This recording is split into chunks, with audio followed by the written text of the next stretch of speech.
सबसे पहले हम पढ़ रहे हैं इंट्रोडक्शन।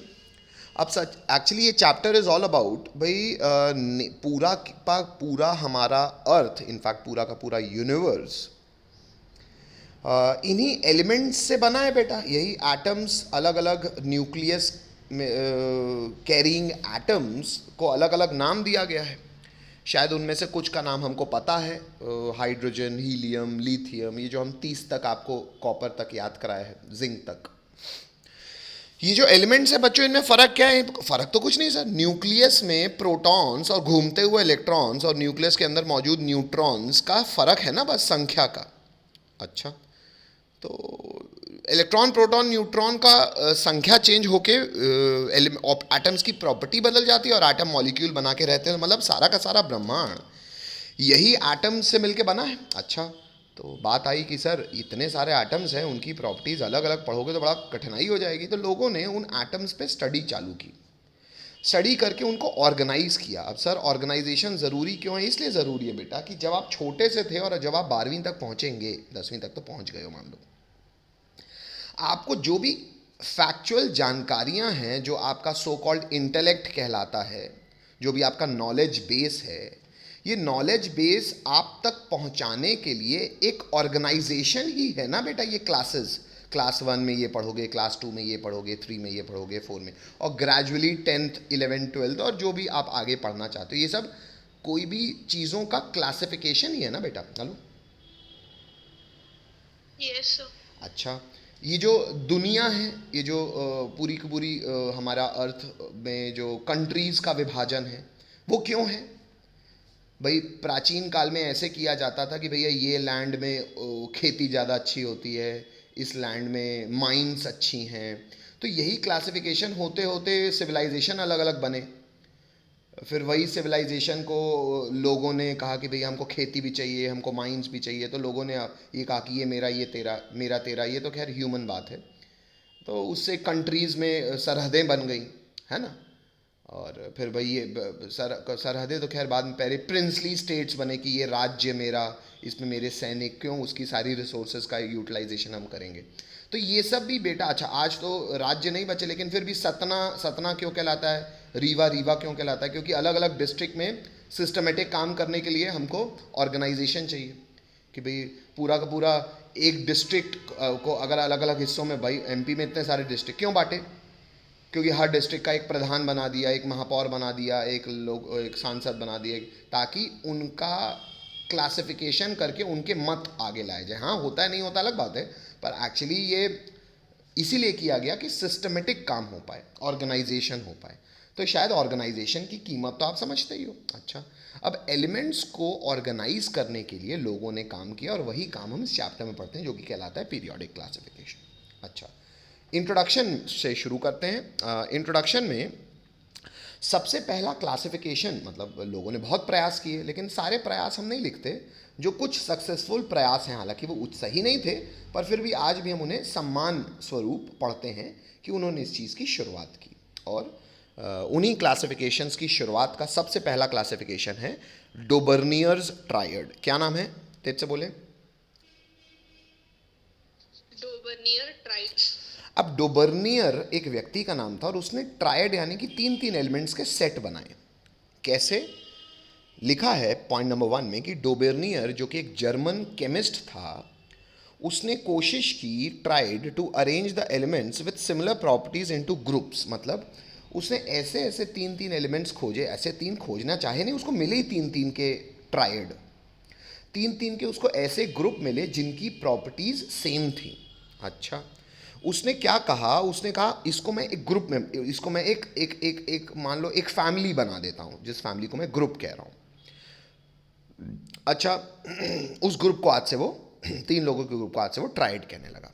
पॉइंट क्रमांक 2 में लिखा है, उसने दिखाया कि ये जो तीन एलिमेंट्स हैं, इन सबकी प्रॉपर्टीज सबकी सिमिलर है, और अगर आप उनको एक साथ लिख दोगे, जैसे एग्जाम्पल में लिखा भी हुआ है, जैसे कि लिथियम, सोडियम और पोटाशियम, ये उसका वन ऑफ द ट्राइड था। उसने कहा अगर इन सिमिलर प्रॉपर्टीज दिखाने वाले एलिमेंट्स को तुम इंक्रीजिंग एटॉमिक मास में लिख दो, इंक्रीजिंग एटॉमिक मास मतलब लिथियम 7 है, सोडियम 23 है, पोटाशियम 39 है, उसने कहा जब आप इनको ऐसे इंक्रीजिंग एटॉमिक मास के ऑर्डर में लिखेंगे तो आप देखेंगे कि जो बीच वाला एलिमेंट है उसका मास एवरेज है फर्स्ट और थर्ड का। ज़रा आप देखो 7 और 39 को ऐड करके डिवाइड करो 2 से तो देखो 23 आएगा, आ रहा है। Yes, sir. तो ये उसका एक अप्रॉक्सीमेशन था जिसे आज भी हम उसको सम्मान देने के लिए, क्योंकि इसने शुरुआत की थी क्लासिफिकेशन करने की, इसे हम कहते हैं डोबर्नियर ट्रायड। अच्छा सर, सिर्फ इतने एक ही ट्रायड उसने बताया? नहीं, कुछ और ट्रायड के एग्जांपल्स आपको पता होने चाहिए। कुछ और ट्रायड हैं बच्चों, अदर ट्रायड्स। पहला है नाइट्रोजन, फॉस्फोरस, आर्सेनिक, नाम भी लिखा हुआ है, उनके मास भी लिखे हैं और एवरेज वाली बात भी लिखी हुई है। लेकिन अगर आप देखोगे 14 को 75 से ऐड करके 2 से डिवाइड करोगे तो लगभग आएगा, एग्जैक्ट नहीं है ना, तो लगभग उसके करीब आता है। और क्योंकि अगर आप इसको देखो तो बच्चों एक बार करो, इसको सॉल्व करो, 14 + 75 डिवाइडेड 2 करो, इसको सॉल्व करें बच्चों, बताएं मुझे कितना आ रहा है।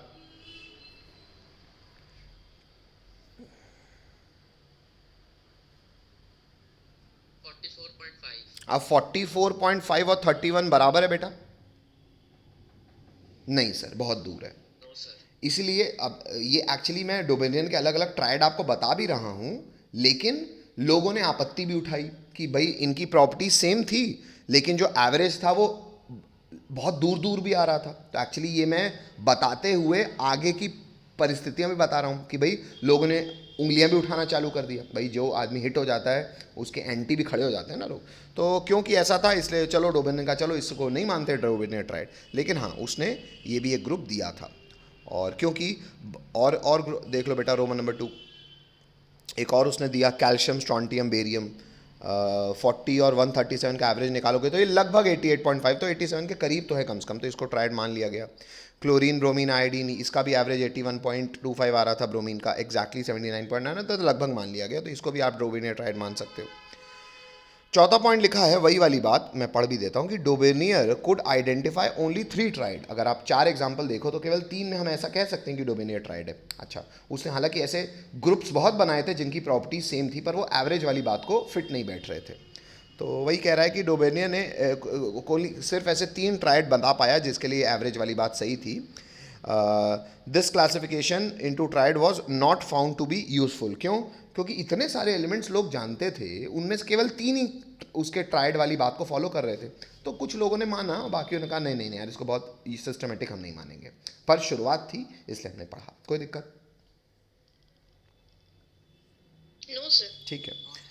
अब डोबेनियर की ही दिक्कतों को दूर करने के लिए चीज़ें आगे बढ़ाई गई दुनिया द्वारा, और दुनिया में अगला योगदान जो हम पढ़ते हैं वो है न्यूलैंड। एक व्यक्ति था, उसने बनाया लॉ ऑफ ऑक्टेव्स। अब लॉ ऑफ ऑक्टेव्स का मतलब हिंदी में ही होता है बच्चों, जैसे 7 सुर होते हैं वैसे न्यूलैंड का मानना था कि जिस प्रकार के 7 सुर होते हैं कोई भी 8वां सुर नहीं होता। वो 8वां अगर सुर होगा भी तो वो पहले जैसा ही होगा, 7 में से कोई एक होगा। तो ऐसा ही न्यूलैंड ने भी ऑब्जर्व किया एलिमेंट्स में। आइए देखें कैसे। तो इंग्लिश में लिखा है कि न्यूलैंड एक इंग्लिश केमिस्ट था, उसने अरेंज किए, उस समय सारे एलिमेंट्स नहीं पता थे जितने पता आज की तारीख में हमको बहुत सारे पता हैं, 118 पता हैं। उस ज़माने में इतने नहीं पता थे, तो जितने भी पता थे उसको उसने अरेंज किया। कैसे? इंक्रीजिंग एटॉमिक मास पे। ये इंक्रीजिंग एटॉमिक मास की बात उसको कहाँ समझ में आई? डोबेनियर से उसने उठाई कि इंक्रीजिंग एटॉमिक मास में हम लगाते जाते हैं। और उसने ये देखा कि he started with the element having lowest atomic number, atomic mass hydrogen, and ended at 56th element. क्यों सर? बेटा उस समय केवल 56 ही पता होंगे। हेलो। Yes, sir. और ये करते हुए उसने पाया कि हर 8वां एलिमेंट जो था ना उसकी प्रॉपर्टी पहले जैसी थी। और क्योंकि उसने ऐसा ऑब्जर्व किया कि अरे हर 8वां एलिमेंट पहले जैसा है, 9वां दूसरे जैसा है, 10वां तीसरे जैसा है, मतलब 7 ही प्रकार के एलिमेंट्स हो सकते हैं। उसको हिंट लगा कि हाँ यार, प्रकृति ने 7 सुर बनाए हैं तो जरूर एलिमेंट्स भी केवल 7 प्रकार के होंगे। ये था न्यूलैंड लॉ ऑफ ऑक्टेव्स, और इसे लॉ ऑफ ऑक्टेव्स बोलने लगे फिर हम। कोई तकलीफ बच्चों? No, sir. No sir. आगे बढ़ रहा हूँ बेटा। नेक्स्ट, ये बेटा ये भले आपको 56 एलिमेंट्स का उसने कैटेगराइजेशन किया था, भले आपको याद ना हो तो भी चलेगा, लेकिन फिर भी समझाने के लिए लिखा हुआ है कि उस ज़माने में जब ऑक्टेव्स की शुरुआत की थी उसने, तो सबसे शुरुआत की उसने हाइड्रोजन, ये सबसे हल्का था, फिर लिथियम, फिर बेरिलियम, फिर बोरॉन, फिर कार्बन, फिर नाइट्रोजन, फिर ऑक्सीजन। ऑक्सीजन के बाद लोग फ्लोरीन जानते थे उस ज़माने में। तो ऑक्सीजन के बाद जब फ्लोरीन को पुट किया न्यूलैंड ने, तो उसने पाया कि फ्लोरीन की प्रॉपर्टी हाइड्रोजन से काफ़ी कुछ मैच कर रही है, तो उसने उसको इसके नीचे डाल दिया। अच्छा, फ्लोरीन के बाद, हालांकि आज आपको पता है शायद, फ्लोरीन के बाद नेक्स्ट हैवियर नियॉन होता है, लेकिन उस जमाने में लोग नियॉन नहीं जानते थे। कौन किसको जानते थे? सोडियम को। धोखे से सोडियम की प्रॉपर्टी लिथियम जैसी थी, मैग्नीशियम की इसके जैसी थी, एल्यूमिनियम की बोरॉन जैसी थी, तो उसने ये कैल्शियम तक काम कर दिया। सर यहाँ आपने तो बोला 56 को अरेंज किया। एक्चुअली बच्चों, न्यूलैंड का भी जो ये जो प्रक्रिया थी ना, लॉ ऑफ ऑक्टेव्स वाली, वो केवल कैल्शियम तक ही बहुत उचित थी। उसके बाद ना आपत्तियाँ आने लगी, इसलिए मैंने वो लिखा भी नहीं आपके लिए। Hello, Yes, sir. ठीक है। Yes, sir. तो आगे बढ़ते हैं। फिर पॉइंट क्रमांक 2 में लिखा हुआ है कि इट वाज फाउंड कि law of octaves was applicable. लिखा भी है कि सिर्फ कि कैल्शियम तक ही बहुत सुंदरता से एप्लीकेबल था। क्यों? क्योंकि कैल्शियम के बाद ना every 8th element did not possess property similar to that of the first. मतलब कैल्शियम बाद भी हैवियर होंगे, तो उनको न्यूलैंड ने धोखे से क्या, अपने नियम को सही मानते हुए रखने भी लगा, लेकिन कई बार जब उसने रखा तो देखा उसकी प्रॉपर्टी और ऊपर वाले की प्रॉपर्टी मैच नहीं कर रही थी, फिर भी उसने जबरदस्ती बनाता गया। Hello, Yes, sir. तो यहाँ से आपको आपत्ति भी जनरेट हो गई कि भैया इसके बाद पीरियोडिक टेबल जो आज हम जानते हैं, वो पीरियोडिक टेबल तक हम कैसे पहुँचे, यहाँ पे भी दिक्कत आ गई, तो लोगों ने फिर इस पर प्रयास करना चालू किया। आगे बढ़ रहा हूँ मैं। नेक्स्ट, उसी पॉइंट में नेक्स्ट लाइन से लिखा है कि it was assumed by Newland that only 56 element existed in nature. अब ये थोड़ा सा न्यूलैंड का एरोगेंस था। जब आपत्तियां आ रही थी तो न्यूलैंड ने अपना लिखित रूप में ऐसा कंक्लूड किया कि मैंने 56 एलिमेंट्स की पीरियोडिक टेबल बना दी है, जिसमें हर 8वें एलिमेंट की प्रॉपर्टी पहले जैसी है। तो और ये जो 56 एलिमेंट्स हैं, तुमको इसके अलावा कोई एलिमेंट मिलेंगे भी नहीं। हालांकि बाद में मिले, तो न्यूलैंड की बात तो एकदम ही गलत हो गई। अच्छा, and no more elements could be discovered, ये मैं आपको बता ही चुका हूँ in the future, but later on several new elements were discovered whose properties did not fit into Newton law of octaves. आपको पता ही है, अगर वैसे ही बेटा मैं अगर हाइड्रोजन के बाद सीधा नियॉन ही खोज दूँ तो कायदे से तो ये कैल्शियम तक भी ये पूरी बात धरा की धरा रह जाएगी। क्यों? क्योंकि आप फिर नियॉन यहाँ लगाओगे और नियॉन की प्रॉपर्टी बिल्कुल भी मैच नहीं करती बाकियों से, तो लॉ ऑफ ऑक्टेव्स ऐसे फेल हो गया। लेकिन फिर भी हम पढ़ते हैं, क्योंकि जो आज पीरियोडिक टेबल है उसके लिए आधार ये था भाई, किसी की गलतियों पे काम करना तो फिर भी आसान है ना, जीरो से स्टार्ट करने से। Hello, Yes, sir. ठीक है। तो दूसरा कंट्रीब्यूशन हम आज भी इसलिए मानते हैं न्यूलैंड लॉ ऑफ ऑक्टेव्स। अब क्लासिफिकेशन में अगला कंट्रीब्यूशन किसने किया? कैपिटल सी है, मेंडलीव्स पीरियोडिक टेबल। और एक्चुअली बेटा मेंडलीव्स ने जो पीरियोडिक टेबल दी, वो दुनिया ने बहुत समय तक बाइज्जत मानी। इसमें बहुत सारी अच्छाइयाँ थी, हाँ, over gradual period of time बुराइयाँ आई, लेकिन फिर भी ये पीरियोडिक टेबल मोर और लेस काफ़ी अच्छी थी न्यूलैंड और डॉबेनियर के कंपैरिजन में।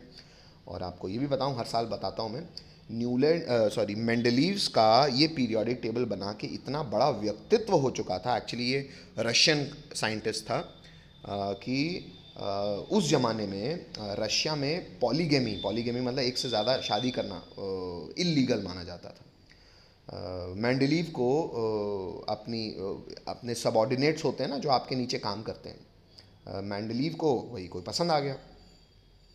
मैं आपको ये क्योंकि बहुत बड़ी बात है बेटा, इसलिए मैं बताता भी हूँ हर बार। ये मतलब मैं उसके व्यक्तित्व की चर्चा करना चाहता हूँ कि भले हम तो आसानी से पढ़ लेते हैं, पर एक्चुअली इस व्यक्ति ने जब ये काम किया था तो भयंकर बड़ा माना जाता था इसको। तो अच्छा, अब भैया मेंडलीव का है, स्वैग में आदमी रहता है, तो कहें भैया हमको तो, मैं कंट्री छोड़ रहा हूँ, मैं नेशनैलिटी चेंज कर लूँगा, मैं दूसरी कंट्री तैयार थी, भैया आइए हमारे कंट्री में आइए, हम आपको नेशनैलिटी देते हैं। तो रशिया ने कॉन्स्टिट्यूशन चेंज किया। मतलब समझ रहे हो, एक आदमी के लिए कॉन्स्टिट्यूशन में अमेंडमेंट हुआ कि नहीं, पॉलीगेमी यानी कि एक से ज़्यादा शादी भी अलाउड है। Hello, Yes, sir. ताकि ये बंदा कंट्री न छोड़े। तो ये भाई साहब का व्यक्तित्व था कि मतलब भाई काम भी तुम गलत कर रहे हो, लेकिन फिर भी तुम्हारे सरकार साथ दे रही कि नहीं नहीं करो, कोई बात नहीं, तुम्हारे लिए सब अलाउड है। तो ये बड़ी बात है बेटा, है ना। खैर आगे बढ़ते हैं। अब मेंडलीव्स पीरियोडिक टेबल क्या थी? मेंडलीव्स पीरियोडिक टेबल में हमने पॉइंट नंबर 1 लिखा कि जब मेंडलीव ने स्टार्ट किया अपना काम, तो 56 से बढ़ के 63 एलिमेंट्स उस ज़माने तक पाए जा चुके थे। उसने उनका एग्जामिनेशन किया और उसने रिलेशनशिप बनाई एटॉमिक मास और उनकी फिजिकल और केमिकल प्रॉपर्टीज़ पे। मतलब काम उसने भी न्यूलैंड के आधार पे किया। मतलब वो भी एलिमेंट्स को लगाता गया अपने इंक्रीजिंग एटॉमिक मास के हिसाब से, और किसी भी नेक्स्ट हैवियर एलिमेंट को उसने जब भी प्लेस किया तो प्रॉपर्टी मैच करके किया, ठीक है। तो आगे देख पढ़ते हैं। इंग्लिश लिखी हुई है कि it was also observe that there occurs a periodic recurrence of element with similar physical and chemical properties. वही न्यूलैंड वाली बात, क्या कि जब वो इंक्रीजिंग एटॉमिक मास के हिसाब से लगाता गया तो उसने ऐसा पाया कि जो भी हैवियर मेंबर आ रहे थे वो हैवियर मेंबर की प्रॉपर्टी किसी पिछले से मैच कर रही थी, और जब मैच करने लगी तो उसको उसी के नीचे प्लेस करता गया। कैसे? न्यूलैंड जैसे ही। तो अभी तक इसने जो भी काम किया वो न्यूलैंड जैसे ही किया। आगे बढ़ते हैं। लेकिन सर फिर न्यूलैंड का इतना नाम क्यों नहीं है, इसका इतना नाम क्यों है? क्योंकि आगे बढ़ रहे हैं, उसने जो लॉ बनाया उसका लॉ था the properties of elements are periodic function of their atomic mass. उसने कोई सात फात सुर की बात नहीं की। उसने कहा जो प्रॉपर्टीज होती हैं एलिमेंट की, चाहे फिजिकल हो चाहे केमिकल हो, वो एक्चुअली फंक्शन है, मतलब कि वो रिलेटेड है एलिमेंट्स के एटॉमिक मास पे। उसने कोई ऑक्टेव सी बात नहीं की, उसने केवल ये कहा कि प्रॉपर्टी ग्रेजुअली फंक्शन है एटॉमिक मास की तो रिपीट होगी कुछ, क्योंकि फंक्शन का रेपिटेशन आता है, मैथमेटिकल हर फंक्शन का रेपिटेशन आता है। आप लोग कुछ मैथमेटिकल फंक्शन तो जानते ही हो भाई, साइन थीटा कॉस थीटा, इनके तो आपने ग्राफ देखे भी होंगे। हेलो, पैराबोला, क्वाड्रेटिक इक्वेशन, इसके ग्राफ देखे होते हैं ना। एक एक रिपीटिंग पैटर्न होता है ना। Hello, Yes, sir. ठीक है। तो उसने वही बात कह दी। अच्छा, पॉइंट क्रमांक 2, दूसरे पॉइंट में बोला जा रहा है मैंडलीव्स पीरियोडिक टेबल में जो थे वो वर्टिकल कॉलम्स को एक्चुअली जो एलिमेंट्स की प्रॉपर्टी सेम होती है उनको एक के नीचे एक रखते जाते हैं। तो इस कॉलम को मैंडलीव वो व्यक्ति था जिसने आज से कहा कि इन वर्टिकल कॉलम्स को, बच्चों एक मिनट होल्ड कीजिएगा, मैं आपको फिर से। तो बच्चों, पॉइंट क्रमांक जो जो एलिमेंट जिनकी प्रॉपर्टी सेम थी उनको एक ग्रुप में, एक कॉलम में रखते गए हम। उस कॉलम का नाम हमने कह दिया, आज से हम इसको ग्रुप बोलेंगे। और जो एलिमेंट एक पीरियड में एक एक हॉरिजेंटल रो में आ रहे थे, उस हॉरिजेंटल रो को आज से हम नाम दे दिए पीरियड। हेलो, और ये किसने कहा? ये मैंडलीव ने नाम दिए थे। आगे बढ़ रहे हैं। मैंडलीव जो पीरियोडिक टेबल थी उसमें 6 पीरियड थे और 8 ग्रुप्स थे, मतलब 8 वर्टिकल कॉलम्स होंगे और हॉरिजॉन्टल रोज कितनी होंगी? 6। Hello, Yes. ठीक है। मतलब उसने जब एलिमेंट्स को इंक्रीजिंग एटॉमिक मास में अरेंज किया तो उसके पास इतने ग्रुप्स और इतने कॉलम्स आए। ये आपको याद होना चाहिए। उसकी पीरियोडिक टेबल भले ना याद हो, जो जानकारी वाली चीज़ आपको याद होनी चाहिए वो बता रहा हूँ, ठीक है। नेक्स्ट, अब पहले कुछ अच्छाइयाँ कर देते हैं, क्योंकि अपन ने इतनी बात की ही कि भैया नहीं नहीं वो तो भयंकर है, अच्छी पीरियोडिक टेबल है, तो आइए उसकी कुछ अच्छाइयाँ कर देते हैं। तो पॉइंट क्रमांक 3 में हम लिख रहे हैं अचीवमेंट्स या मेरिट्स किसके? मैंडलीव्स की पीरियोडिक टेबल के। उस 3 पॉइंट में पहला, रोमन नंबर 1 हम लिख रहे हैं कि मैंडलीव्स ने बोल्डली प्रिडिक्टेड मतलब एकदम चाव से कहा, एकदम बोल्ड होके कहा, एकदम तेज आवाज में कहा कि भैया, मतलब कॉन्फिडेंस के साथ बोला। देखो, एक्चुअली न्यूलैंड ने जो गलती की ना, मैंडलीव ने उस गलती पे ही काम किया। क्या? देखो, जैसे मान लो, एग्जाम्पल के लिए आपसे कह रहा हूँ कि जैसे मान लो लिथियम के नीचे आया सोडियम, है ना। मान लो कोई पीरियड था उसमें सोडियम सबसे पहला एलिमेंट था। सोडियम के बाद जो हैवियर एलिमेंट आया वो आया मैग्नीशियम। अच्छा, सोडियम की प्रॉपर्टी उसके ऊपर वालों से मैच कर रही थी, मैग्नीशियम की प्रॉपर्टी उसके ऊपर वालों से मैच कर रही थी। अब ऐसा एग्जाम्पल दे रहा हूँ, मान लो जो अगला एलिमेंट आया वो अगले एलिमेंट की प्रॉपर्टी इसके ऊपर वालों से मैच नहीं कर रही है, तो उसने ये जगह छोड़ दी। और किससे मैच कर रही है? मान लो आगे वाले ग्रुप से कर रही है, तो उसने ये जगह छोड़ के यहाँ वो एलिमेंट को प्लेस कर दिया। लेट्स से वो एलिमेंट W है, और दुनिया से कहा कि जाओ जाके ढूंढो, आपको मैग्नीशियम और W के बीच में कोई एलिमेंट मिलेगा जिसका मास, जैसे मान लेते हैं एग्जाम्पल के लिए कह रहा हूँ, जैसे मान लो मैग्नीशियम का मास 1 रुपये है और वो जो नेक्स्ट हैवियर एलिमेंट W था उसका मास 3 रुपये है। तो उसने प्रिडिक्ट किया और लोगों दुनिया को बोला कि जाओ जाके ढूंढो, आपको ज़रूर कोई ना कोई ऐसा एलिमेंट मिलेगा जिसका एटॉमिक मास लगभग 2 होगा। Hello, Yes, sir. और जिसकी प्रॉपर्टी कुछ ऐसी होगी, भाई उसके ऊपर जो थे उनके जैसी। और बेटा, उसका हीरोगिरी यहीं से चालू हुई। बाद में उसकी पीरियोडिक टेबल बनने के ही साथ साथ या थोड़ी बाद ऐसे एलिमेंट्स मिले जिनका मास उतना ही था जितना उसने कहा था, जिनकी प्रॉपर्टी वैसी ही थी जैसी उसने कही थी। तो आप ये समझो बेटा कि आपको आज कोई कह दे नेशनल लेवल पे, दुनिया को कह दे कि आज से आने वाले कुछ सालों में आपके जीवन में फला होगा, और एकदम प्रिसाइज बात, और वो हो भी जाए, तो बेटा उसको एकदम पंडित मान लिया जाएगा, हाथों हाथ लिया जाएगा, भाई ये भविष्य देख पाया। हेलो।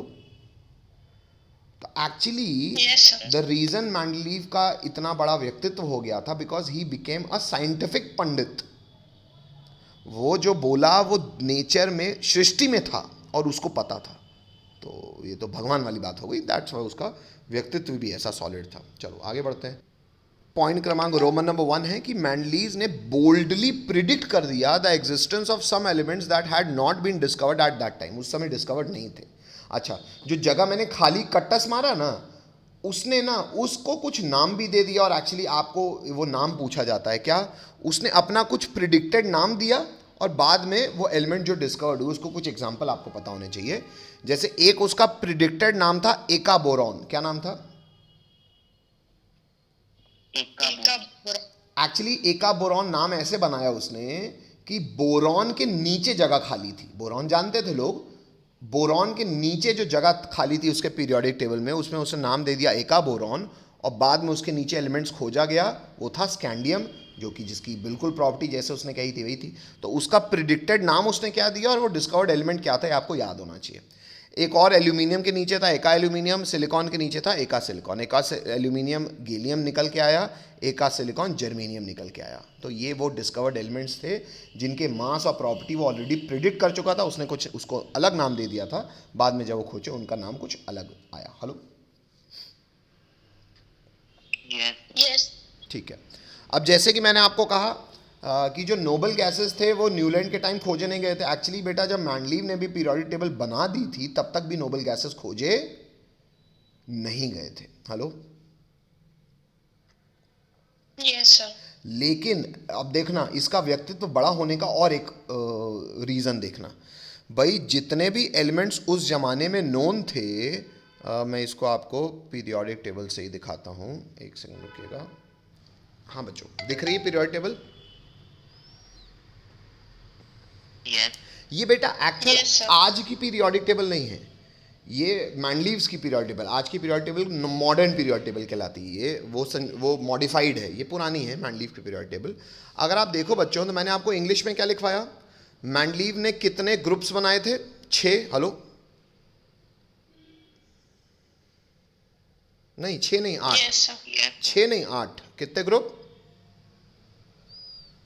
8. 8। देख लो बेटा, 8. Group 1, group 2, group 3, 4, 5, 6, 7, 8। उसने 8 ग्रुप्स बनाए थे। हालांकि उसने पहले ग्रुप को 0 ग्रुप नाम दिया, पर हो गया। उसने 8 ग्रुप, इतनी जानकारी ना हो तो चलेगा, उसने 8 ग्रुप्स बनाए थे। अच्छा, सबसे पहला एलिमेंट जो उस जमाने में था वो उसने पुट किया ये हाइड्रोजन ग्रुप 2 में। यहाँ पे जगह खाली थी, ये फिर पूरी जगह खाली, क्या आया? हीलियम। नहीं नहीं नहीं नहीं नहीं बच्चों, नहीं, ये उसके 8 ग्रुप थे। सॉरी, ये पहला, दूसरा, तीसरा, चौथा, पांचवा, छठवां, सातवां, आठवां, ये 8 ग्रुप्स हैं। तो उसके 8 ग्रुप्स में पहला एलिमेंट कौन था? हाइड्रोजन। फिर बाकी उधर कोई भी नहीं था उस पीरियड में। हेलो। Yes, sir. फिर जो सेकेंड पीरियड था उसका पहला एलिमेंट कौन था? लिथियम। हेलो। फिर बेरिलियम, बोरॉन, कार्बन, नाइट्रोजन, ऐसे वो बनाता गया। हेलो। Yes, sir. अच्छा, अब समझो बेटा, जब इनर्ट गैसेस खोजे गए, आज की पीरियोडिक टेबल में भले इनर्ट गैस को हम सबसे लास्ट में रखते हैं, पर मैंडलीव के ज़माने की बात कर रहा हूँ, ये आज की पीरियोडिक टेबल के पहले की बात है कि उस ज़माने जब इनर्ट गैसेस खोजे गए तो हाइड्रोजन के बाद जो नेक्स्ट हैवियर एलिमेंट था वो कौन था? हीलियम। कौन था? Helium. उसने उसको अगले पीरियड में रख दिया यहाँ पे। हीलियम के बाद जो नेक्स्ट हैवियर था वो था नियॉन। हीलियम और नियॉन की प्रॉपर्टी मैच कर रही थी, नियॉन को रख दिया उसने उसके नीचे।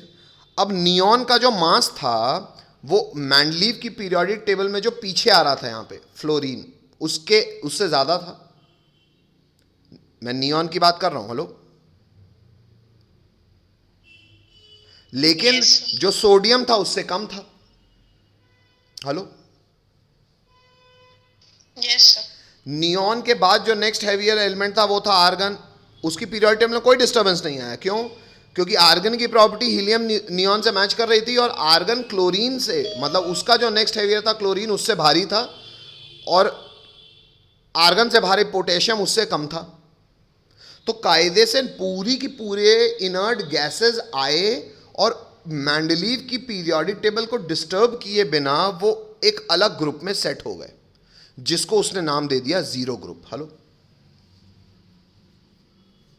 Yes, sir. तो मेंडलीव का और स्वैग हो गया भाई। एक तो बीच बीच में जो जगह छोड़ा था वहां भी एलिमेंट्स खोज लिए गए और जैसा उसने बताया था, जैसा मास जैसी प्रॉपर्टी वैसी ही थी। और तो और पूरे के पूरे अलग सेट ऑफ एलिमेंट्स खोजे गए अलग प्रॉपर्टी के साथ, लेकिन उसकी पीरियोडिक टेबल उसके कॉमन सेंस में वो बिल्कुल फिट आ गए। Hello, Yes, sir. तो ये और उसकी उपलब्धि, उसकी और हीरोगिरी का बात हो गई भाई। उसकी पीरियोडिक टेबल गलत होने का नाम ही नहीं ले रही थी। आप अलग एलिमेंट्स खोजते जाओ, उसकी पीरियोडिक टेबल कॉमन सेंस में सब फिट आते गए। आगे बढ़ना, अचीवमेंट्स में रोमन नंबर 2 है बच्चों कि जो नोबल गैसेस थे जैसे कि helium, neon, argon, were discovered very late, periodic table बनने के काफ़ी बाद, because they are very inert. क्यों इतनी लेट डिस्कवर हुए सर? ये अरे यार इनर्ट होते हैं ना, तो जो रिएक्टिव होते हैं उनको जल्दी खोजा जा सकता है, जो इनर्ट है उनको खोजने में बहुत मेहनत लगी होगी, इसलिए बाद में खोजे गए। And present in extremely low concentration. अच्छा, एक तो रिएक्टिव बहुत कम होते हैं, ऊपर से इतना कम कंसंट्रेशन है उनका बाकी एलिमेंट्स के कंपैरिजन में कि उनका खोजना बड़ा लेट हुआ। अभी तो केवल हमने रोमन नंबर 2 में इतनी बात कही कि इतने कम पाए जाने एलिमेंट्स भी जब बड़ी मेहनत से खोजे गए, फिर भी क्या पाया गया?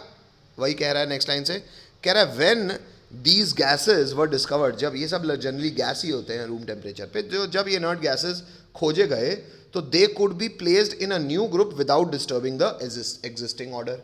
बिना एग्जिस्टिंग ऑर्डर को डिस्टर्ब किए हुए मेंडलीव की सोच में, भाई पीरियोडिक टेबल उसकी सोच थी, उसमें फिट आ गए, तो ये और मेरिट हो गया। Hello, Yes, sir. अब सर अगर इतनी अच्छाइयाँ थी तो आज हम वो पीरियोडिक टेबल क्यों नहीं पढ़ते, नहीं क्यों पढ़ते? तो वही बात आई, कुछ बुराइयां भी होंगी। तो पॉइंट क्रमांक 4 है लिमिटेशन ऑफ मेंडलीव्स क्लासिफिकेशन, उसका पीरियोडिक टेबल। अब बेटा उसकी लिमिटेशन में सबसे पहला लिमिटेशन है पोजीशन ऑफ हाइड्रोजन। सबसे पहले एलिमेंट में ही लोगों ने आपत्ति उठा दी। क्या? जो एलिमेंट था बेटा हाइड्रोजन का, उसको रखा गया था ग्रुप 1 में। क्यों? क्योंकि हाइड्रोजन ग्रुप 1 के बाकी के एलिमेंट से प्रॉपर्टी सिमिलर शो कर रहा था। Hello, Yes, sir. अच्छा, Yes, sir. लेकिन पूरे के पूरे पहले पीरियड में बच्चों केवल हाइड्रोजन ही एलिमेंट था। अच्छा, जो 8वां ग्रुप था उस जमाने का मेंडलीव पीरियोडिक टेबल का, एक्चुअली बच्चों हाइड्रोजन का जो प्रॉपर्टी है ना वो 8वें ग्रुप से भी मैच कर रही थी। 8वें ग्रुप में मैं आपको बता देता हूं, फ्लोरीन, क्लोरीन, ब्रोमीन, आयोडीन होता है, जिसको आज की डेट में हम हेलोजेंस कहते हैं। क्या कहते हैं? Halogens. तो एक्चुअली 8वें ग्रुप में जो हेलोजेंस थे, हाइड्रोजन की प्रॉपर्टी उनसे भी मैच कर रही थी। और पहले ग्रुप में आज की डेट में ये जो पहले ये में आते हैं, इनको हम कहते हैं अल्कली मेटल्स। तो इन अल्कली मेटल से भी मैच कर रही थी हाइड्रोजन। अब क्योंकि पहले पीरियड में सिर्फ हाइड्रोजन था, तो कई लोगों ने कहा इसको यहाँ रखो, बाकियों ने पूछा यहाँ क्यों ना रखो, प्रॉपर्टी इनसे ही मैच कर रही है। तो उसकी पोजीशन के लिए बहुत लड़ाई हुई। Hello, Yes, sir. ये लड़ाई, Controversy. हाँ ये लड़ाई मेंडलीव से पूछी गई कि भैया क्यों ऐसा है, तो मेंडलीव ने कहा भैया नहीं जवाब, तो उसका लिमिटेशन हो गया। हाँ, कोई कुछ बोल रहा है बेटा? No, sir. चलो No, sir. आगे बढ़ जाऊं। Yes, sir. चलो, Yes, sir. मैं एक काम कर रहा हूं बच्चों, मैं मीटिंग आईडी फिर से भेजा। No, sir. ठीक है बेटा। तो लिमिटेशन में सबसे पहला लिमिटेशन हो गया हाइड्रोजन की पोजीशन। इंग्लिश पढ़ भी दे रहा हूं मैं, कहता है hydrogen is placed in group 1। अच्छा, but its properties resemble with those of halogens also and hence its position is controversial. Hello, Yes, sir. ठीक है। लिमिटेशन में अगले पॉइंट पे आते हैं बच्चों, रोमन नंबर 2। रोमन नंबर 2 है पोजीशन ऑफ आइसोटोप्स। अब शायद आप लोग जानते हैं, नहीं जानते तो मैं बता देता हूँ। आइसोटोप क्या होते हैं? आइसोटोप होते हैं बच्चों जिन एलिमेंट्स की एटॉमिक नंबर सेम होता है लेकिन मास नंबर अलग अलग होता है। हेलो, जैसे कि Yes, sir. जैसे कि हाइड्रोजन हम सब जानते हैं, हाइड्रोजन के नेचर में 3 आइसोटोप्स पाए जाते हैं, मतलब एटॉमिक नंबर सबका 1 है, मतलब नंबर ऑफ प्रोटॉन्स सब में 1 है। हाइड्रोजन में भी एक है, ड्यूटेरियम में भी एक है, ट्रीटियम में भी एक है। अगर एटॉमिक नंबर एक है मतलब नंबर ऑफ प्रोटॉन्स की संख्या सब में बराबर है, और न्यूक्लियस ही एटम का प्राइमरी पैरामीटर होता है किसी भी चीज़ को, किसी भी एटम को जज करने का, औकात जानने का सबसे पहला और प्राइमरी पैरामीटर होता है उसमें कितने प्रोटॉन्स है। तो प्रोटॉन सब में बराबर है, तो एक्चुअली प्रोटॉन्स बराबर हैं तो वो लगभग एक जैसे ही बिहेव करते हैं। अच्छा, लेकिन मास नंबर अलग है भाई। हाइड्रोजन का मास नंबर होता है 1, हाइड्रोजन को लोग टेक्निकल भाषा में प्रोटियम कहते हैं। ड्यूटेरियम का मास नंबर होता है 2 और ट्रीटियम का मास नंबर होता है 3। मास नंबर जनरली ऊपर लिखा जाता है, इसलिए आप ट्रीटियम देखोगे तो लिखा होगा H, एटॉमिक नंबर नीचे, मास नंबर ऊपर, इतना आपको शायद 10 से ही पता होगा। अच्छा, तो सर अगर मास नंबर पुट करेंगे तो हो सकता है ना उसका कोई हैवियर आइसोटोप, भाई मान लो एटॉमिक मास के आधार पे मैंडलीव ने प्लेस किया। एक एग्जांपल दे रहा हूं, मान लो 11वां भारी यहां आया, 12वां भारी यहां आया, 13वां भारी यहां आया, 15वां भारी यहां आया। एक एग्जांपल हो सकता है 14 वाला कोई ना एग्जांपल। अब मान लो जो 13th एलिमेंट था उसके आइसोटोप्स की बात करूं, अब हो सकता है ना इसका कोई आइसोटोप हो जिसका एटॉमिक नंबर 16 हो, कोई आइसोटोप हो जिसका एटॉमिक नंबर 11 हो, एटॉमिक नंबर नहीं मास नंबर, भार। हेलो,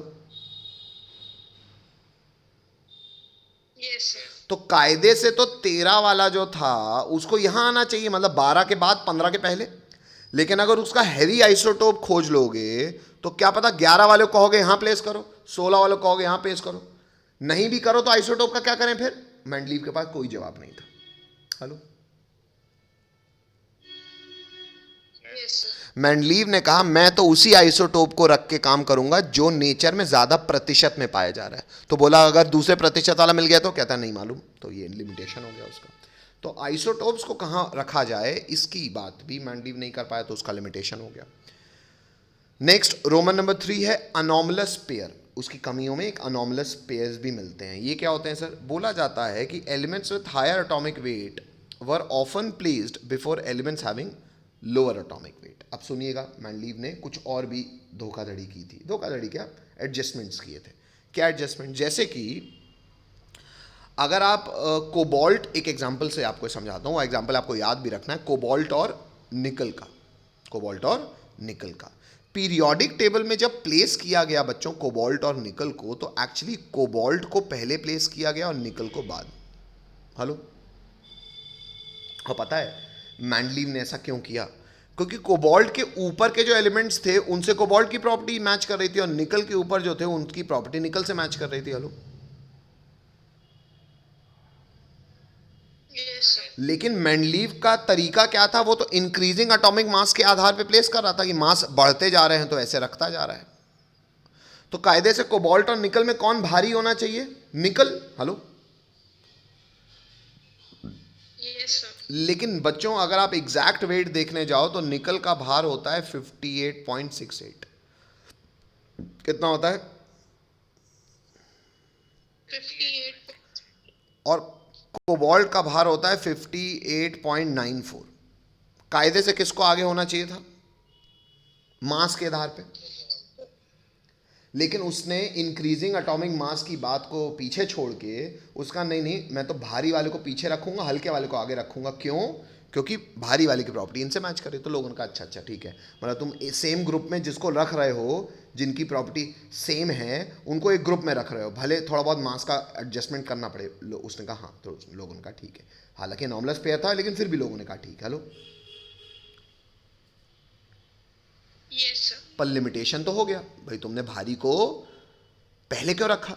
अच्छा, तो उसने कहा भाई भारी को पहले इसलिए रखा क्योंकि ग्रुप में जो जो आएंगे उनकी प्रॉपर्टी सेम होनी चाहिए। ठीक है, लोगों ने कहा चलो, हालांकि है लिमिटेशन पर मान लेते हैं। बस ये हालांकि लिखा नहीं है बच्चों, पर आपको ये सच्चाई बता दूं, एक्चुअली बेटा वैसे लिखा होना चाहिए यार। एक्चुअली बच्चों modern period table coinage metals की बात नहीं लिखी है क्या इसने?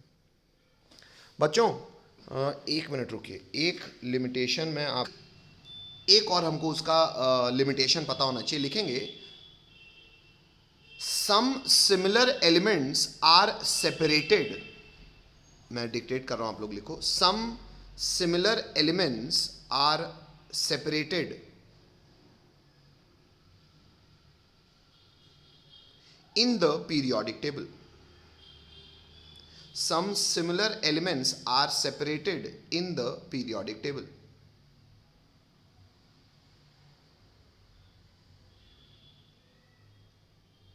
Yes, sir. Full stop. उसी पॉइंट में पैराग्राफ चेंज करके लिखेंगे. On the other hand, on the other hand, some dissimilar elements, on the other hand, some dissimilar elements have been placed together in the same group.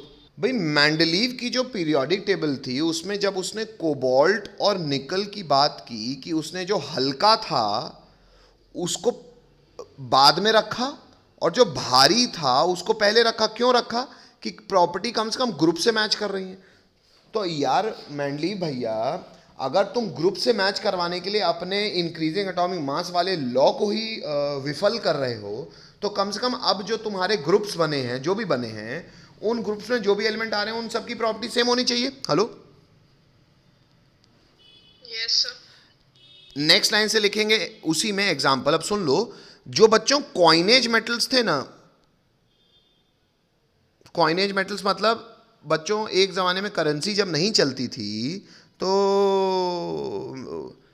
कुछ metals के सिक्के बनते थे और उनसे आदमी ट्रांजैक्शन करता था. जैसे कॉइनेज मेटल मतलब जैसे copper, silver etcetera, gold. Hello. तो ये जो Yes, sir. कॉइनेज मेटल्स थे, coinage metals were placed with alkali metals.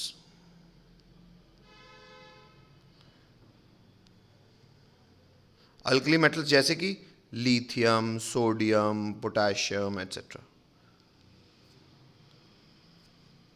Comma करके लिखेंगे ऑल्दो. आगे बढ़ूं. ऑल्दो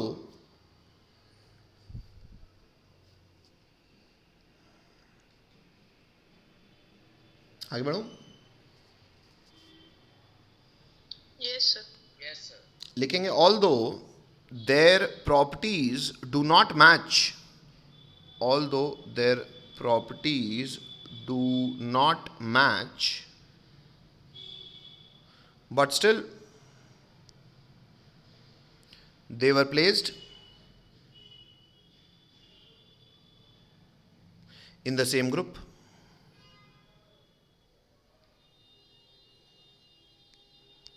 तो कायदे से अगर तुम सर हल्के को बाद में रख रहे हो, भारी को पहले रख रहे हो कि कम से कम ग्रुप से प्रॉपर्टी मैच हो जाए, तो अब जब कम से कम जो एक ग्रुप में है उनकी सारी प्रॉपर्टी मैच होनी चाहिए ना. उसने कॉइनेज मेटल को अल्कली मेटल के साथ रख दिया ग्रुप 1 में और उनकी प्रॉपर्टी बिल्कुल मैच नहीं करती.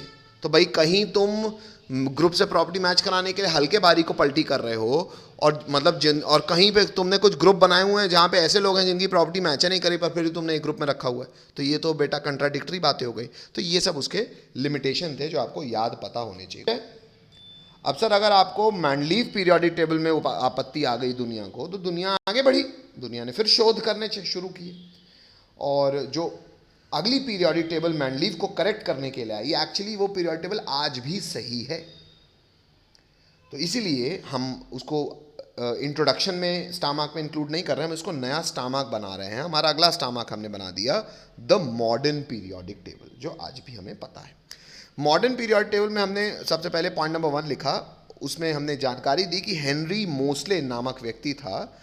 उसने बताया, उसने शो किया कि atomic number of an element is a more fundamental property than its atomic mass. उसने कहा भाई मेंडलीव ने बाकी सब कहानी ठीक की, लेकिन जो उसने आधार एटॉमिक मास को लिया था, अगर वो एटॉमिक नंबर को ले लेता तो वो ज़्यादा एक अच्छी फंडामेंटल यूनिट थी, क्वांटिटी थी आधार बनाने के लिए, एलिमेंट्स को क्लासिफाई करने का.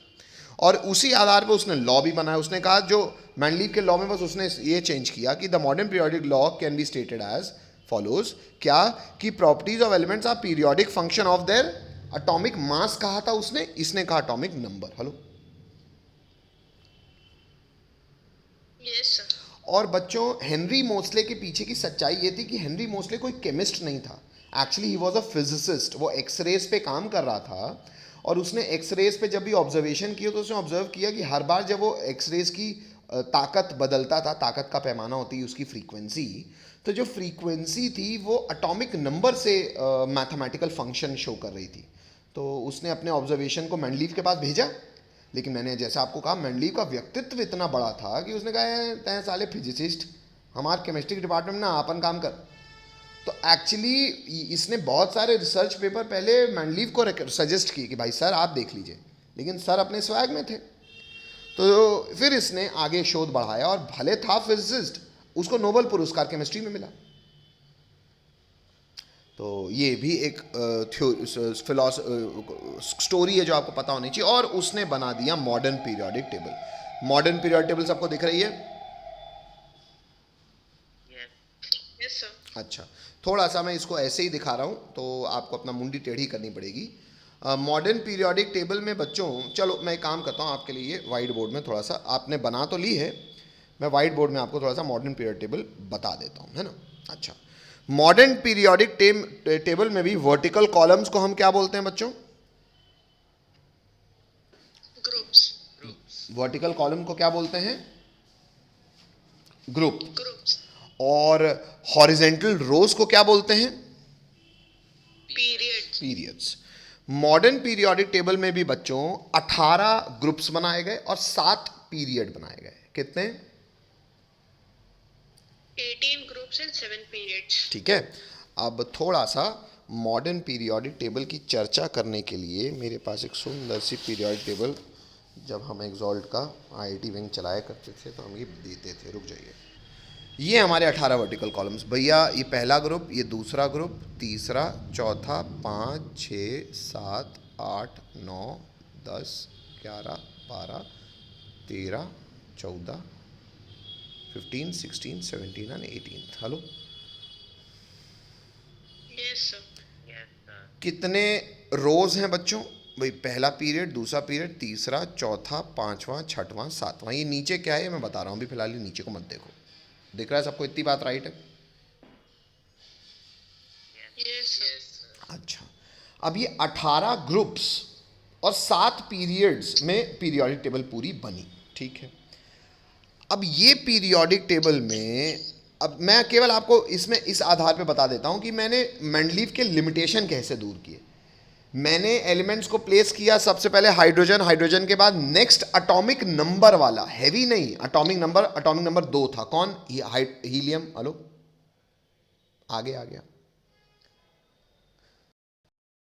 खत्म। मतलब पहले पीरियड में केवल कितने एलिमेंट्स हैं बच्चों? बोलना पड़ेगा, पहले पीरियड में कितने एलिमेंट्स हैं? 2. 2।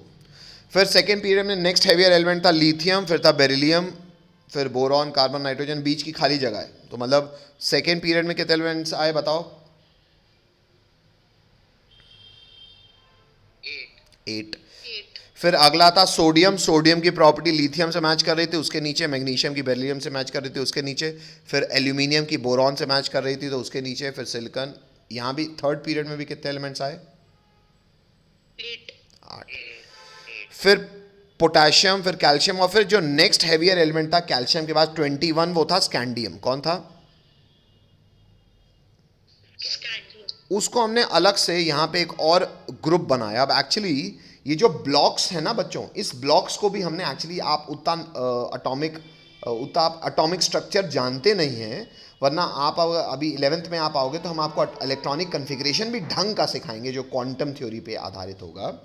वो एक्चुअली मतलब क्वांटम थ्योरी ने भी मॉडर्न पीरियोडिक टेबल को वैलिडेट किया। एक्चुअली बच्चों ये जो 2 ग्रुप्स हैं ना, इस ग्रुप्स को हम कहते हैं एस ब्लॉक। क्या कहते हैं इस पूरे पूरे डब्बे को? S block. ये जो 6 ग्रुप्स हैं, इन 6 ग्रुप्स को हम लोग कहते हैं पी ब्लॉक। क्या कहते हैं? P block. ये जो बीच का ग्रुप नंबर 3 से लेके ग्रुप नंबर 12 तक ये 10 ग्रुप्स हैं, इन्हें कहते हैं हम लोग डी ब्लॉक। क्या कहते हैं? D block. और ये जो नीचे हैं, इस नीचे को हम लोग कहते हैं एफ ब्लॉक। क्या कहते हैं? F block. एक्चुअली बेटा इलेक्ट्रॉन्स जो हैं वो ऑर्बिटल्स में, जिन ऑर्बिटल्स में पाए जाते हैं वो ऑर्बिटल्स होते हैं एसपीडीएफ। सर ये ऑर्बिटल्स क्या होता है बेटा? अभी ऑल टुगेदर एटॉमिक स्ट्रक्चर की बात है। आप केवल ये जान लीजिए कि जो मॉडर्न एटॉमिक स्ट्रक्चर को पहचान पाई थ्योरी, जो क्वांटम थ्योरी कहलाती है, वो क्वांटम थ्योरी ने इलेक्ट्रॉन्स के पाए जाने के एग्जिस्टेंस को ऑर्बिटल से डिफाइन किया, और वो ऑर्बिटल्स के नाम हैं एसपीडीएफ। मतलब आपके लिए अगर मैं देसी भाषा में बोलूं तो इलेक्ट्रॉन्स का एड्रेस है ऑर्बिटल, इलेक्ट्रॉन्स का घर है ऑर्बिटल। हेलो। और जो इलेक्ट्रॉन जिस घर में पाया जाता है उसी घर में उसी घर के नाम से उसको पीरियोडिक टेबल में ब्लॉक में क्लासिफाई कर दिया गया। तो ग्रुप 1 और ग्रुप 2 क्या कहलाते हैं? S block. ग्रुप 13 से लेके 18 मतलब ये 6 ग्रुप्स क्या कहलाते हैं? P block. ये 10 ग्रुप्स कहलाते हैं डी ब्लॉक, और नीचे के कहलाते हैं F block. Hello. Yes, sir. अच्छा, अब बच्चों हमें सर ये तो ब्रॉड क्लासिफिकेशन हो गया। अब इसमें एक्चुअली आपको 30 एलिमेंट्स पता भी हैं, क्योंकि शायद आपको 9 से आपने रटे हुए हैं, हाइड्रोजन से लेके कैल्शियम तक। हेलो। Yes. तो Yes, sir. हाइड्रोजन से लेके कैल्शियम तक हमें बिना किसी राइम के याद होना भी चाहिए। अच्छा, पहला कौन है? बोलते जाओ। Hydrogen. दूसरा। Helium. Next. Lithium. Beryllium. Carbon. Nitrogen. Oxygen. Oxygen. Neon. Sodium. Magnesium. Aluminium. Silicon. Phosphorus. Sulfur. Chlorine. Argon. कितने एलिमेंट्स हो गए? 18। हेलो। Yes, sir. 18 के बाद Potassium. Calcium. कैल्शियम। फिर हमने एक याद किया है नाम, स्कैंडियम से लेके जिंक तक का। ये 10 एलिमेंट्स का नाम हमने याद किया है इस राइम से। क्या राइम? शक्ति वॉकर मन फेकोनी सूजन। याद है? No, sir. अच्छा, ये नहीं बताया आपको मैंने? चलो ठीक है, सुन लो। No, sir. एटॉमिक नंबर 21 से लेके 30 तक, भाई 20 तक तो हमें बिना किसी राइम के याद होने चाहिए। और फिर उसके बाद ये जो 10 हैं यहाँ पे आपको दिख भी रहे हैं, वो हम इसी के नाम से एक राइम याद करते हैं। नाम राइम आप मेरे पीछे पीछे बोलिएगा। शक्ति, Shakti. जैसे जॉनी वॉकर था ना, Yes, sir. वैसे शक्ति वॉकर बोलो। Shakti. मन, जैसे जॉनी वॉकर बोलो कि ए जॉनी वॉकर अपना मन फेंक दो, तो शक्ति वॉकर को बोलो अपना मन फेंको नी। सिंधी लोग बोलते हैं ना नी, फेंको नी। हेलो। और फिर फेंकने के बाद किसके पास चले जाओ? सूजन के पास। किसके पास? सूजन मतलब कॉपर जिंक। हेलो। अरे एक राइम है, आपको ना भी याद करनी है तो मुझे दिक्कत नहीं है। हाँ, थोड़ा सा राइम से चीज़ें याद, आप कोई और बना लो, कोई दिक्कत नहीं है। तो ये हो गया हमारा चीज़ों को याद करने का तरीका। तो कैल्शियम तक तो हमें पता ही है, एटॉमिक नंबर 20 तक। और एटॉमिक नंबर 20 के बाद 30 तक के लिए हम एक राइम याद करते हैं, उससे हमको 30 एलिमेंट्स और उनकी पोजीशनिंग भी लगभग समझ में आ जाएगी। एक बार मुझे ये जो डी ब्लॉक्स के हम केवल इसी सीरीज़ को याद कर रहे हैं, इस सीरीज़ का नाम याद, राइम याद दिला दो। बोलते जाओ जो मैंने सिखाया। हाँ, जिस ना ना ना ना ना ना जिस पे मैं हाथ रखूं उसी की नाम बोलना। हाँ। Shakti. Walker. ना, मैंने कर पे रखा ही नहीं। वॉ, फिर Kar. Man. फेकोनी, फिर सूजन, हाँ चलो, अब चलो एक बार फिर से, अब इकट्ठा। शक्ति वोकर मन फीकोनी सूजन, याद हो गया ना? फिर से बोल दो। शक्ति वोकर हाँ एक बार और। शक्ति वोकर मन फेंको नहीं। ये अब बेटा ये एक्चुअली आपको भूलेंगे नहीं, अन्यथा शायद याद नहीं होते। चलो तो बच्चों ये 30 तक के एटॉमिक नंबर आपको याद होने चाहिए और उनकी लगभग पोजीशनिंग भी आपको याद होनी चाहिए। ठीक है, आगे बढ़ता हूँ। नेक्स्ट बच्चों, अब सर जो जानकारियां हमें याद होनी चाहिए वो मैंने पॉइंट पे लिखवाई हुई हैं। तो पॉइंट क्रमांक 2 हम पीरियड टेबल को, मॉडर्न पीरियड टेबल को आगे समझना चाह रहे हैं। तो हमने उसमें पढ़ा कि the long form of periodic table can be classified into 4 blocks. ये जो लॉन्ग ही है सबसे बड़ा फॉर्म है, मैंडलीव से बड़ा है। On the basis of their outer electronic configuration. Actually बच्चों एटम्स को मैंने आपको बोला ही, उनका इलेक्ट्रॉनिक कन्फिग्रेशन आपको एटॉमिक स्ट्रक्चर में जब पता चलेगा तो क्वांटम थ्योरी जब उनके इलेक्ट्रॉन्स का डिस्ट्रीब्यूशन लिखती है तो इलेक्ट्रॉन्स को ऑर्बिटल्स में पाती है। और हम इलेक्ट्रॉन्स को कैसे प्लेस करते हैं? उनके सबसे वैलेंस, सबसे बाहरी इलेक्ट्रॉन के आधार पे। क्यों? क्योंकि हमको पता है वैलेंस शेल में ही जो इलेक्ट्रॉन होते हैं वही लेन देन करते हैं, वही पार्टिसिपेट करते हैं। तो किसी भी एटम की जो प्रॉपर्टी होगी वो तो उसके वैलेंस इलेक्ट्रॉन ही डिफाइन करेंगे, क्योंकि वही लेन देन करेंगे केवल। हेलो, यस सर, तो ये जो इलेक्ट्रॉन्स है ना, मान लो कोई एलिमेंट एस ब्लॉक में आ रहा है, तो एस ब्लॉक का अर्थ है उसके आखिरी इलेक्ट्रॉन एस ऑर्बिटल में आ रहे होंगे। हेलो, यस सर, वही मैंने यहाँ लिखा भी हुआ है कि जो पीरियड टेबल है 4 ब्लॉक में डिवाइडेड है। पहला एस ब्लॉक, इसमें ग्रुप 1 और ग्रुप 2 आता है। पी ब्लॉक 13 से 18 आता है। डी ब्लॉक 3 से 12 आता है। अच्छा, डी ब्लॉक को ट्रांजिशन एलिमेंट्स भी कहते हैं। क्या कहते हैं? ट्रांजिशन एलिमेंट्स, अच्छा, नाम है, पता होना चाहिए। और आखिरी है एफ ब्लॉक। एफ ब्लॉक को लोग इनर ट्रांजिशन एलिमेंट्स भी कहते हैं। क्या कहते हैं?